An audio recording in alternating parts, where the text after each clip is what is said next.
சென்னையிலே முதன்முறையாக வருகிற ஏப்ரல் 20ஆம் தேதி ஞாயிற்றுக்கிழமை காலையில் 9 மணிக்கு வடபழனியில் துரைசாமி ரோட்டில் இருக்கக்கூடிய ஏபிஆர் ஹால்னு ஒரு ஹால் நம்ம திருப்புகழ் மகாமந்திர வழிபாடு எல்லாரும் சேர்ந்து பண்ண போகிறோம்.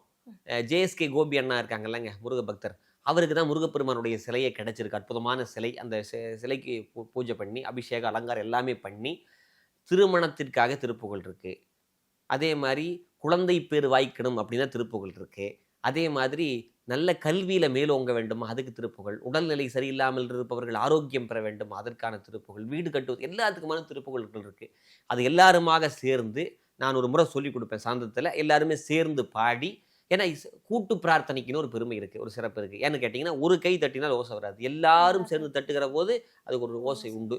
அதனால் எல்லாருமே சேர்ந்து முருகப்பெருமானை நாம் வழிபாடு செய்யக்கூடிய வாய்ப்பு. அதில் என்ன சிறப்புன்னு கேட்டிங்கன்னா எல்லாருமே முருகப்பெருமானுடைய சிலைக்கு தொட்டு பூஜை பண்ணலாம். எப்பயுமே சுவாமிக்கும் நமக்கு டிஸ்டன்ஸ் அதிகமாகவே இருக்குது.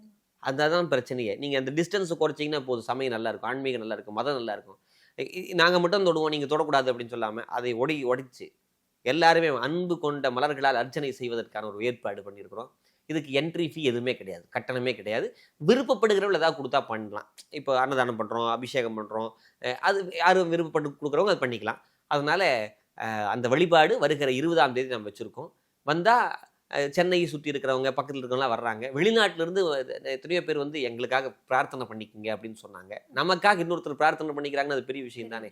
அதனால் நமக்காகவுமாக மற்றவர்களுக்குமாக நாம் வழிபாடு செய்கிறோம். முருகப்பெருமான் ரொம்ப மகிழ்வார் என்ன தெரியுங்களா, தனக்காக கும்பிட்றவனோட அடுத்தவனுக்காக கும்பிடணும். அது ரொம்ப முக்கியம். ஆன்மீகத்தில் ரொம்ப ரொம்ப முக்கியமானது சுயநலம் கடந்து பொதுநலம் அப்படிங்கிறது வரணும்.